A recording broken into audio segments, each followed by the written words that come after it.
adrenal cortex are zona glomerulosa, that is outermost layer. Zona fasciculata,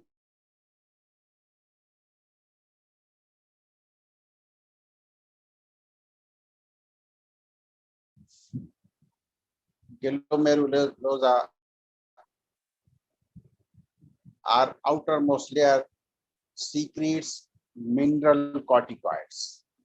Zona fasciculata secrete glucocorticoids, while zona reticularis secretes adrenal androgens. ठीक है ना भाई? तो zona glomerulosa secretes mineral corticoids, zona fasciculata secretes glucocorticoids, and zona reticularis secretes androgens. इनमें जो ये बेटा MCQs में भी आता है, which of the following is released by the zona glomerulosa, ठीक है ना? what is the source of aldosterone? तो ये चीजें एमसीक्यूज की हैं, ध्यान में रखना है कि भाई zona fasciculata secretes glucocorticoids, उनमें मेन जो है कॉर्टिजोल है.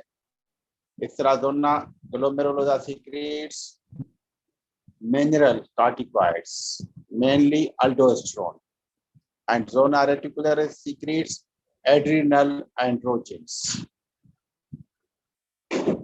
Sex hormones. ठीक है ना भाई? अब इसमें याद करने के लिए ट्रिपल एस ज़हन में रखें. Triple S, that is salt, sugar, sex. Salt means aldosterone released by zona glomerulosa. Sugar, that is cortisol. Sugar is related to cortisol का function. It secretes zona. It is secreted by zona fasciculata. And androgens, that is sex. These are related with sex hormones. These are hormones. Androgens are related with sex. These are secreted by zona reticularis.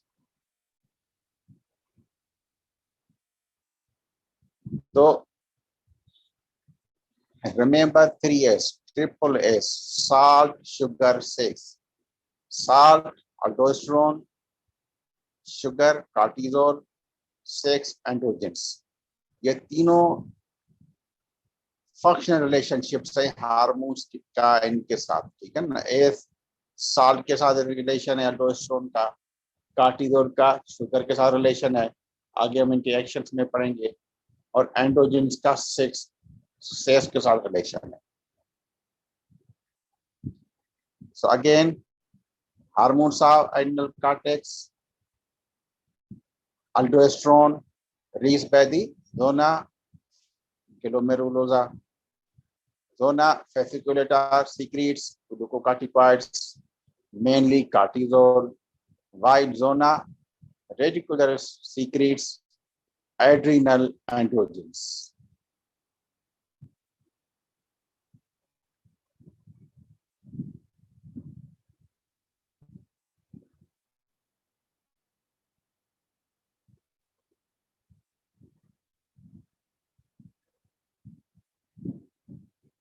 Then aldosterone. Again, it is a mineral cut. अच्छा, ये एक point ध्यान में रख लें, MCQ में भी आती है कि एड्रिनल कॉर्टेक्स के जितने भी हार्मोन्स है, these are steroid in nature. These are steroid hormones. So all adrenal cortical hormones are steroid. So aldosterone, उसकी नेचर क्या है? It is steroid hormone with 21 carbon atoms. And इसका सोर्स क्या है? Again zona glomerulosa.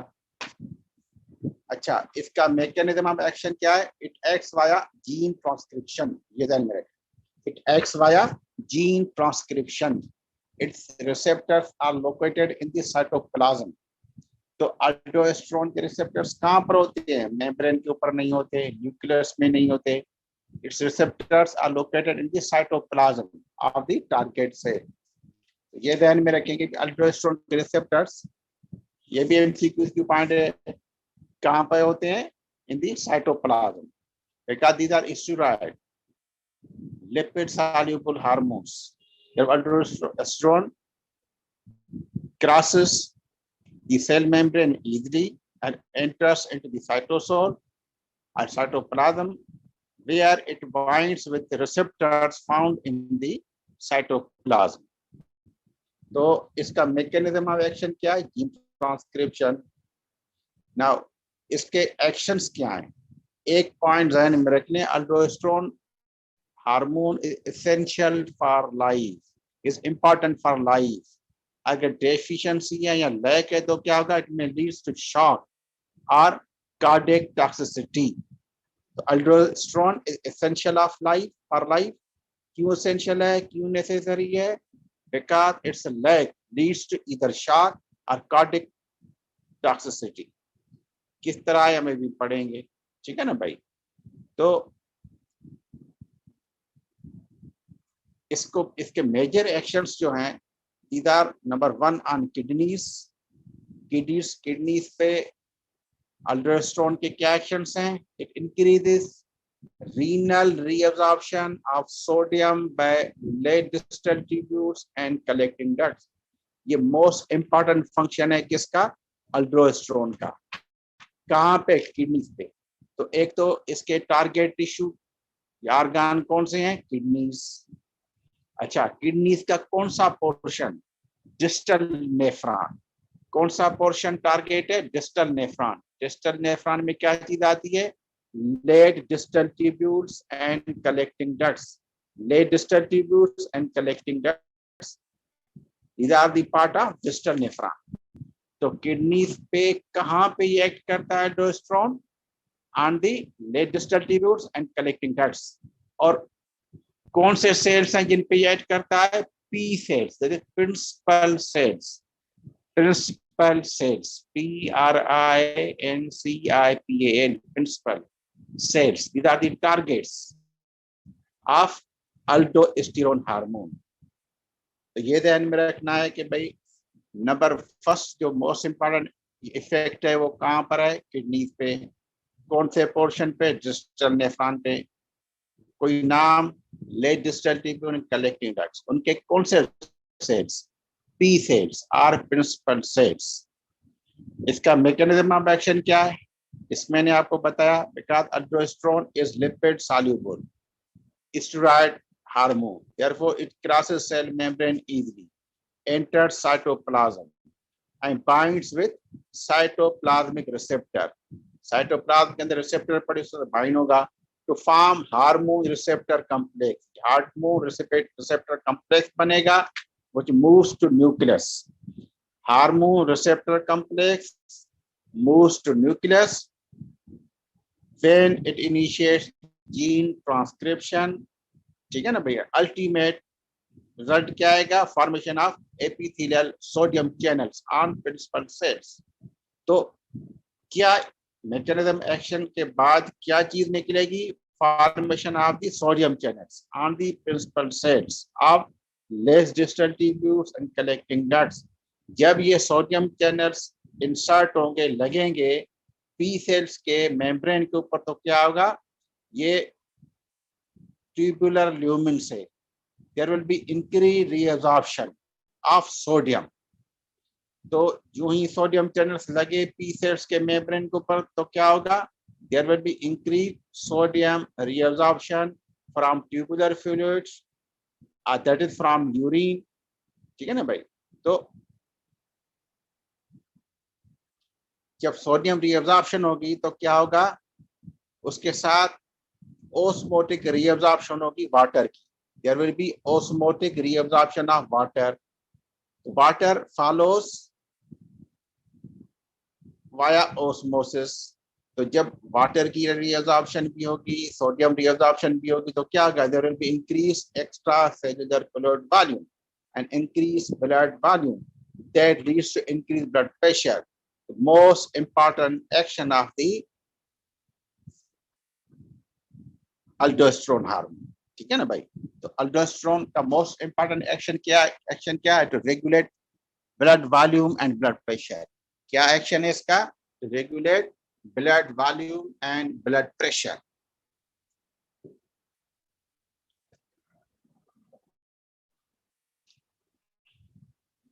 तो भाई ये किस तरह ये ब्लड प्रेशर रेगुलेट कराता है? अल्डोस्टेरोन सेल के अंदर जाएगा, टारगेट सेल के अंदर, दैट इज प्रिंसिपल सेल के अंदर जाएगा, वहां पे रिसेप्टर्स के साथ बाइंड होगा। कहां पर रिसेप्टर्स होते हैं? In the cytoplasm to to form hormone receptor complex. ये फिर जाएगा न्यूक्लियस में, वहां पे होगी जीन ट्रांसक्रिप्शन, ठीक है ना भाई। फॉर्मेशन ऑफ मैसेंजर आरएनए, फिर वो लीव होगा, जाएगा साइटोप्लाज्म में, वहां पे ट्रांसलेशन होगी, that is formation of new proteins, that is sodium channels. Yeah, simply gene transcription and formation of the sodium channels on the in the principal cells. ये जब बने, सोडियम चैनल्स बनेंगे तो क्या होगा? ये मेम्ब्रेन के ऊपर लगेंगे, पी सेल्स के मेम्ब्रेन के ऊपर लगेंगे। This leads to increase permeability of the principal cells to sodium. Now, this causes increased sodium reabsorption from tubular fluid, and water also follows via osmosis. इससे क्या होगा? सोडियम भी reabsorb हो रहा है, वाटर भी reabsorb हो रहा है, तो इससे क्या होगा? एक्स्ट्रा सेलुलर फ्लूइड वॉल्यूम बढ़ेगा, उससे ब्लड वॉल्यूम बढ़ा, this leads to increase blood pressure. Most important action of the aldosterone. दूसरा इंपॉर्टेंट एक्शन इसका क्या है? It increases renal potassium excretion. It increases renal potassium excretion via P cells of late distal tubules and collecting ducts. The second action क्या है? Increase potassium excretion in urine. जब potassium loss होगा urine के through body से, तो क्या होगा? There will be decrease plasma potassium levels. तो सेकंड एक्शन क्या है? Increase renal potassium excretion. Third action क्या है किडनीज पे? Increase renal hydrogen ion excretion. इसके मैकेनिज्म्स क्या है? ये सारे हम आगे रीनल फिजियोलॉजी में पढ़ेंगे। यहाँ पे जस्ट हमने पढ़ना है कि अल्डोस्टेरोन हार्मोन्स के क्या क्या इफेक्ट्स हैं किडनीज पे। तो नंबर 1 तो क्या था? increase sodium reabsorption, most important action. Second, increase renal potassium excretion. Third, increase renal hydrogen ion excretion. अच्छा, वाया ये और सेल्स होते हैं जिनको हम कहते हैं इंटरकैलेटेड सेल्स। इंटरकैलेटेड सेल्स ये कहां पर होते हैं? Late distal tubules and collecting ducts में। alpha intercalated cells are located in the late distal tubules and collecting ducts, ठीक है ना भाई। उससे क्या होगा? हाइड्रोजन आयन्स की परमेबिलिटी बढ़ेगी, there will increase hydrogen ion loss और increase hydrogen ion excretion in urine. This acidifies urine. तो हाइड्रोजन एसिडिक सब्सटेंस है, तो जो यूरिन में जाएगा तो क्या होगा? Acidification of the urine. तो अब भाई इसको थोड़ा रिपीट करते हैं कि किडनीज पे क्या इफेक्ट हैं इसके? अल्डोस्टेरोन के। Number 1 and most important action, increase renal reabsorption of sodium by P cells of late distal tubules and collecting ducts. Second, increase renal potassium excretion via P cells of late distal tubules and collecting ducts. Third action क्या है? Increase renal hydrogen excretion via alpha intercalated cells of late distal tubule and collecting ducts. तो ये ध्यान में रख ले कि भाई अल्ट्रोस्टेरोन के किडनीज पे क्या इफेक्ट है? Increase sodium and water reabsorption. Number 2, increase potassium and hydrogen ion excretion. बस 2 है, ये ध्यान में रखना। Increase sodium reabsorption and increase potassium and hydrogen ion excretion. ये 3 इसके मेजर एक्शंस हैं, या 2 इसको समझे मेजर एक्शंस हैं, ठीक है ना भाई। और इसके एक्शंस कहाँ पर हैं? It also increase reabsorption of sodium from sweat and saliva, ठीक है ना। तो जीआरटी सीक्रेशन से भी it increase option of sodium, for example from saliva plus sweat. तो ये भी एमसीक्यू में आता है कि भाई कहाँ कहाँ से एल्डोस्टेरोन रीअब्जॉर्प्शन कराता है सोडियम की, तो फ्लूइड से भी कराता है, सलाइवा से भी कराता है, ठीक है ना भाई। सोडियम रीअब्जॉर्प्शन आल्सो अकर्स, ठीक है ना, number 1 through kidneys, number 2 sweat and saliva. अब उस एल्डोस्टेरोन की रेगुलेशन, ये भी इंपॉर्टेंट टॉपिक है, हाउ इज इट रेगुलेटेड। एक तो मोस्ट इंपॉर्टेंट रेगुलेटर पोटेशियम है, ये ध्यान में रखिए। Angiotensin 2, potassium, these are the two regulators of aldosterone secretion। इनमें भी मोस्ट इंपॉर्टेंट कौन सा है? पोटेशियम। अब ये हमने ये फर्स्ट ईयर में पढ़ा था कि एंजियोटेंसिन 2 किस तरह बनता है। जब भी ब्लड वॉल्यूम कम हो जाता है, कोई हेमरेज हो गया, ठीक है ना, हाइपोवॉलीमिया हो गया, या ब्लड प्रेशर सीवियरली लो हो गया, जिसको हम हाइपोटेंशन कहते हैं। नाउ हाइपोवॉल्यूमिया और हाइपोटेंशन, इससे क्या होगा? Blood flow to the kidneys कम हो जाएगा। तो यूं ही कम होगा तो क्या होगा? Renin will be release from the juxtaglomerular cells of the kidneys. तो हाइपोवॉल्यूमिया और hypotension stimulates release of the renin from JG cells. Now this renin then acts as an enzyme that converts angiotensinogen plasma protein into angiotensin 1, that is inactive compound. Now this angiotensin 1 is converted into angiotensin 2 by converting enzymes in the lungs। ये हमने बारह पढ़ा है first year में, ठीक है ना, कि एंजियोटेंसिन 2 बनता है एंजियोटेंसिन 1 से। एंजियोटेंसिन 1 इनएक्टिव है, एंजियोटेंसिन 2 एक्टिव है, ठीक है ना भाई। और ये एंजियोटेंसिन 1 कहाँ से बना था? एंजियोटेंसिनोजन प्लाज्मा प्रोटीन से। तो हम ब्लड प्रेशर रेगुलेशन में हमने ये मोस्ट इंपॉर्टेंट टॉपिक था जो फर्स्ट ईयर में पढ़ा था, इसी को यहीं पे रिपीट करना है कि हाइपोवॉल्यूमिया या hypotension increases rennin release from the Jazzy sales that stimulates formation of angiotensin 2। तो angiotensin 2 जब बनेगा तो क्या होगा? Now this angiotensin 2 then acts on adrenal cortex to release aldosterone। तो aldosterone रिलीज जो है angiotensin 2 बढ़ाता है। तो angiotensin 2 increases aldosterone secretion from the zona glomerulosa of the adrenal cortex। Second, low plasma sodium, ठीक है ना, या high plasma potassium, these are also stimuli that increase aldosterone secretion from adrenal cortex। इस तरह ACTH एड्रीनोकार्टिकोट्रोपिक hormone, इसका भी कोई little role है in the regulation of the aldosterone secretion। तो खाली ध्यान में ये रखेंगे भाई, अल्डोस्टेरोन सीक्रेशन कौन से केमिकल्स रेगुलेट कराते हैं? Number 1 angiotensin 2, number 2 sodium, number 3 potassium, number 4 ACTH। Angiotensin 2, ACTH, sodium and potassium, low plasma sodium and high plasma potassium. अच्छा, एक वर्ड आता है अल्डोस्टेरोन एस्केप, ये भी अक्सर एमसीक्यू में या थ्योरी में आता है। इसका क्या मकसद है? जब भी किसी कंडीशन में अल्डोस्टेरोन सीक्रेशन अगर बढ़ती है, there is increase aldosterone secretion, ठीक है ना। जब अल्डोस्टेरोन सीक्रेशन बढ़ेगी तो क्या होगा? अल्डोस्टेरोन का मेजर फंक्शन क्या है?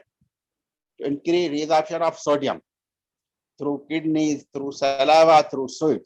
तो उससे क्या होगा? सोडियम लेवल्स ब्लड में बढ़ जाएंगी। अच्छा, उसके साथ हमने किडनी में क्या पढ़ा था कि वाटर रिअब्जॉर्प्शन भी होगी। तो इससे क्या होगा, सोडियम वाटर रिटेंशन बॉडी में होगी, जिससे एक्स्ट्रा सेलुलर फ्लूइड वॉल्यूम बढ़ेगा, ब्लड वॉल्यूम बढ़ेगा और ब्लड प्रेशर बढ़ेगा। ठीक है ना, ये जो हमने पीछे मैकेनिज्म एक्शन में चीजें पढ़ी थी कि वही चीज यहाँ पे रिपीट हो रही है। अल्डोस्टेरोन जब सीक्रेशन किसी कोई भी डिसऑर्डर या किसी भी या नॉर्मल भी बढ़ जाए तो क्या होता है, नॉर्मली डिसऑर्डर यहाँ बढ़ जाए तो क्या होता है, सीरम सोडियम लेवल्स बढ़ जाएंगी और उससे आगे फिर जो है वाटर रिटेंशन होगी, secondary water retention via osmosis, उससे ब्लड वॉल्यूम ब्लड प्रेशर बढ़ेगा। ठीक है ना भाई। अब उसके बाद चीज इंपॉर्टेंट है कि ब्लड प्रेशर बढ़ेगा तो क्या होगा भाई, हमने एक और चीज हमने ANP एट्रल नेट्री यूरेटिक पेप्टाइड्स एक केमिकल है जो हमने पढ़ा था, जो रिलीज होता है नॉर्मली फ्रॉम एट्रिया। जब भी ब्लड प्रेशर बढ़ेगा, ब्लड वॉल्यूम बढ़ेगा, वॉल्यूम लोड ज्यादा हो जाएगा, तो जब ये एट्रिया के अंदर ब्लड ज्यादा कलेक्ट होगा तो ये ब्लड जो है एट्रियल वाल्स के ऊपर प्रेशर डालेगा, वो स्ट्रेच होगी, उससे ये केमिकल निकलता है जिसको हम कहते हैं ANP atrial natriuretic peptide. ये फिर आगे किडनीज पे क्या कराता है, increase atrial means atria, natriuresis, natri means sodium natrium, uresis means through urine loss. तो ये ANP क्या कराता है, किडनी से सोडियम की एक्सक्रीशन ज्यादा कराएगा। सेकंड, ब्लड प्रेशर का एक अपना इफेक्ट होता है जिसको हम कहते हैं प्रेशर डायूरेसिस। ठीक है ना, तो प्रेशर डायूरेसिस से भी फ्लूइड लॉस होगी और नेट्री यूरेसिस होगी via ANP। both lead to decrease extracellular fluid volume, despite high aldosterone levels।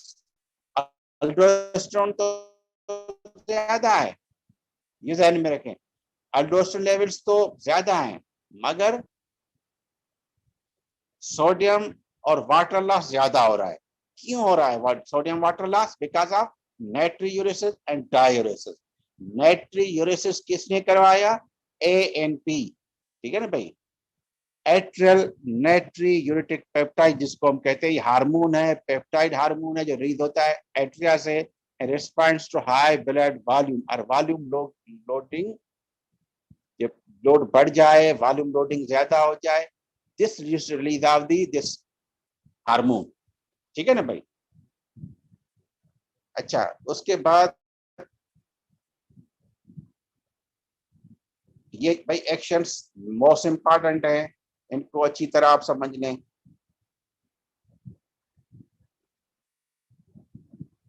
तो मैं तो कहता हूँ इसकी आप जो है ना पिक्चर भी निकालें तो बेहतर है। ये बड़ा सिंपल करके मैंने लिखा है, इसकी आप पिक्चर बना निकालें।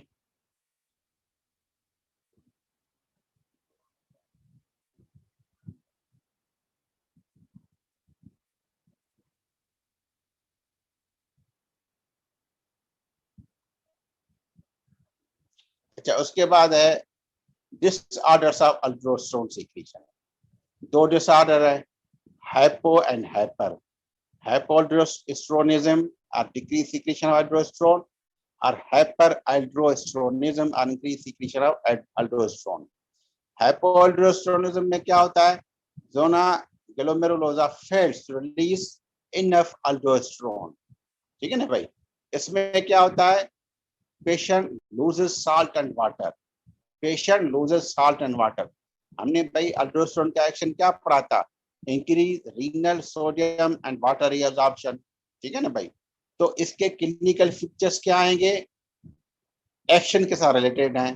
डिहाइड्रेशन होगी नंबर 1, दूसरा हाइपोटेंशन होगा, नंबर 3 हाइपरकैलेमिया होगा, और नंबर 4 क्या होगा, एसिडोसिस, या मेरे ख्याल में मैं इसमें भूल गया हूँ, एसिडोसिस। ठीक है ना भाई।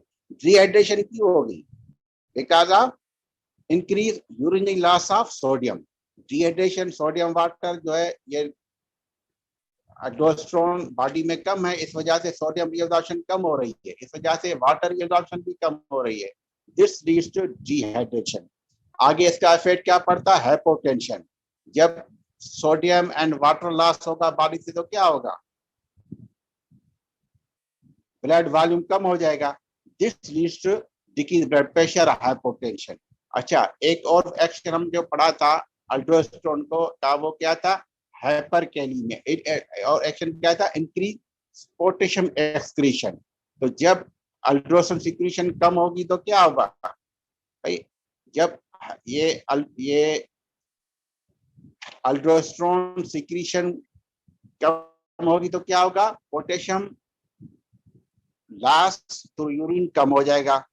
इससे पोटेशियम रिटेंशन होगी in the plasma. This leads to increase serum potassium levels. तो डिहाइड्रेशन होगी। डिहाइड्रेशन क्यों होगी, because of increase urinary loss of sodium and water. Increase urinary loss of sodium and water. Hypotension क्यों होगा, because of low blood volume.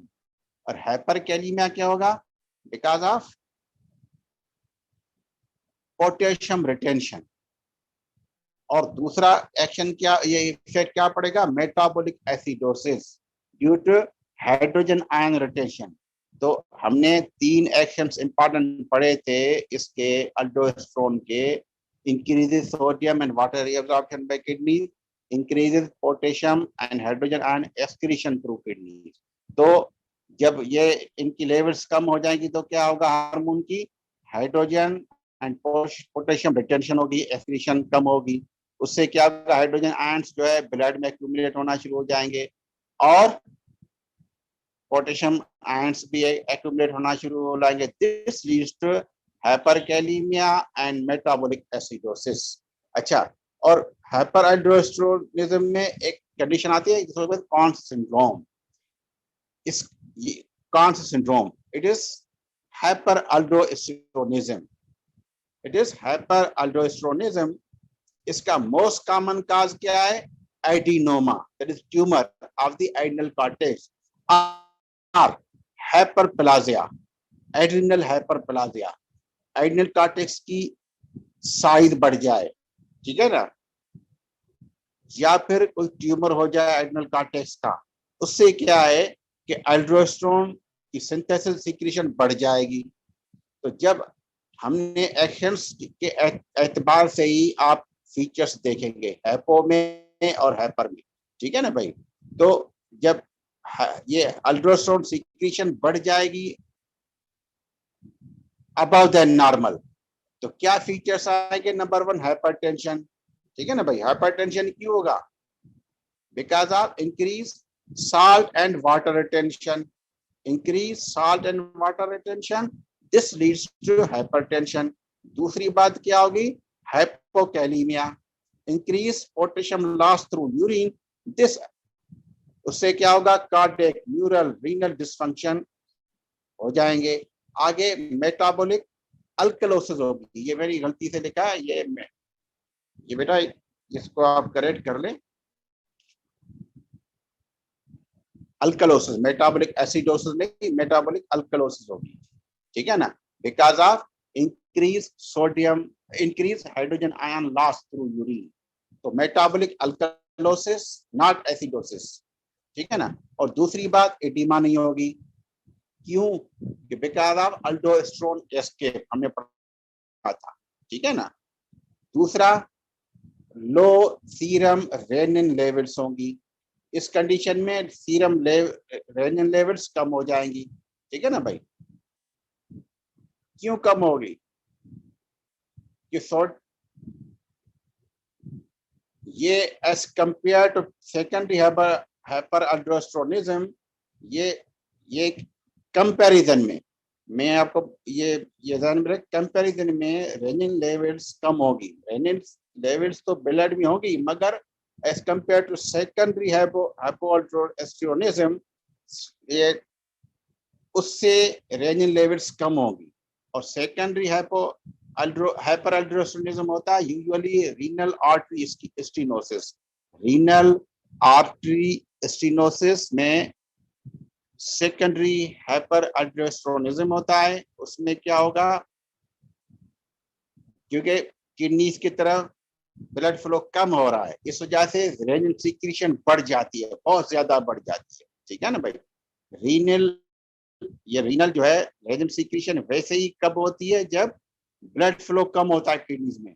तो जब renal artery stenosis होगी तो क्या होगा, रेनल सिक्रीशन बढ़ जाएगी। अच्छा आगे,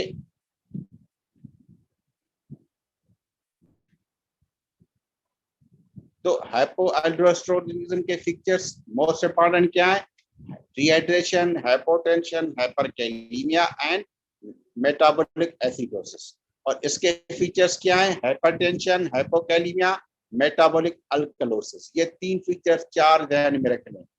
हाइपोअल्डोस्टेरोनिज्म के डिहाइड्रेशन, हाइपोटेंशन, हाइपरकैलेमिया, और कान सिंड्रोम या हाइपरअल्डोस्टेरोनिज्म में इंपॉर्टेंट फीचर्स क्या है, हाइपरटेंशन, हाइपोकैलेमिया, मेटाबॉलिक अल्कलोसिस।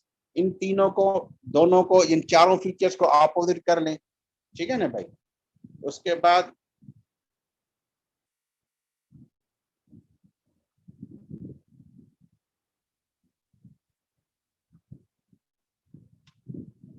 ये लास्ट टॉपिक है, एड्रिनल एंड्रोजेंस। ठीक है ना।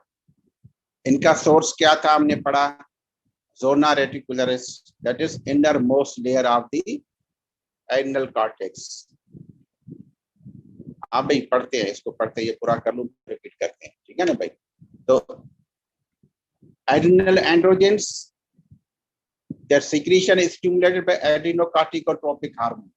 Normally, it is secreted in small amounts.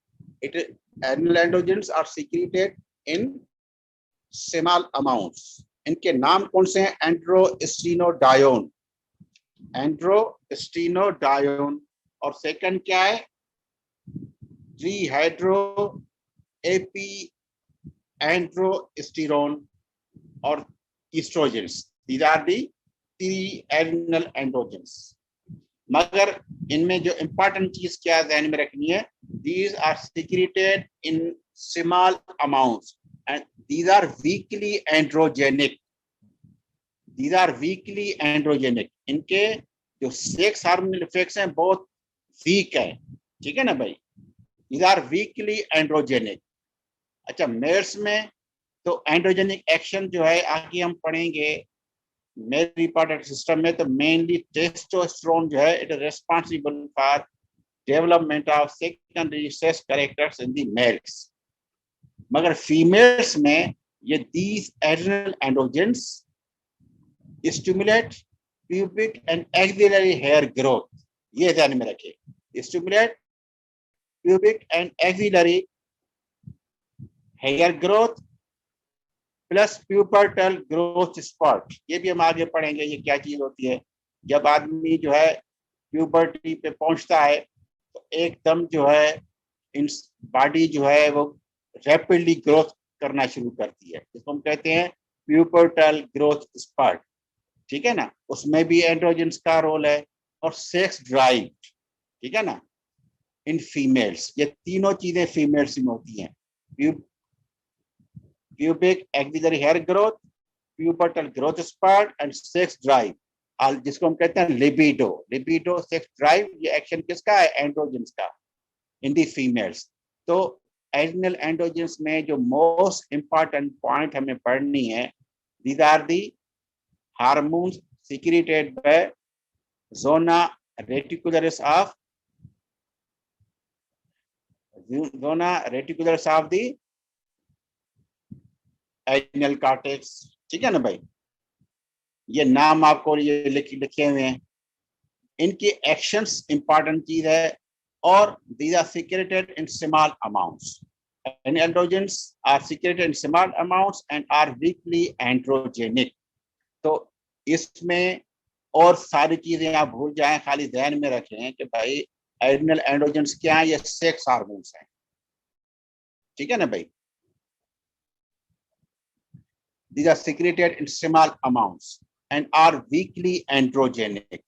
इनका एक्शन क्या है, फीमेल्स में pubic and axillary hair growth, ये ध्यान में रखें, pubic and axillary hair growth and sex drive and pubertal growth part, males में इतना ज्यादा खास रोल नहीं होता। अच्छा, अब इसका एड्रिनल एंड्रोजेंस का एक डिसऑर्डर होता है जिसको कहते हैं adrenogenital syndrome. Adrenogenital syndrome, this is the disorder of the zona reticularis of adrenal cortex. Hyperplasia of adrenal cortex or tumor of the adrenal cortex leads to increased secretion of the adrenal androgens. तो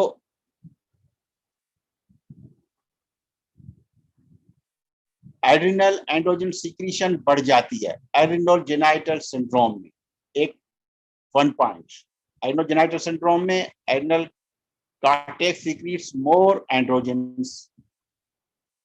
अच्छा, एक clinical एक genetic deficiency भी होती है enzyme की 21 hydroxylase, that is most common cause of adrenogenital syndrome.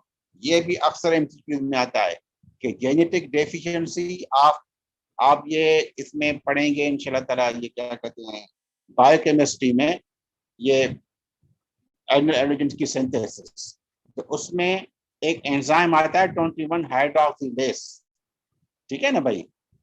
जब इसकी जेनेटिक डेफिशिएंसी हो जाए तो क्या होता है, इट में leads to the most common cause of congenital adrenal hyperplasia, ये ध्यान में रखिए, ठीक है ना।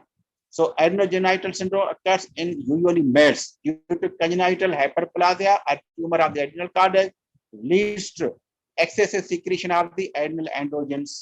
Normally हमने क्या पढ़ा कि normal condition androgens are secreted in small amounts from cortex. So these have negligible or no effects on sex, on organs, on sexual function. इनका सिर्फ क्या रोल है, pubic axillary growth plus sex drive में, और at the time of puberty pubertal growth spurt में। अब इसके feature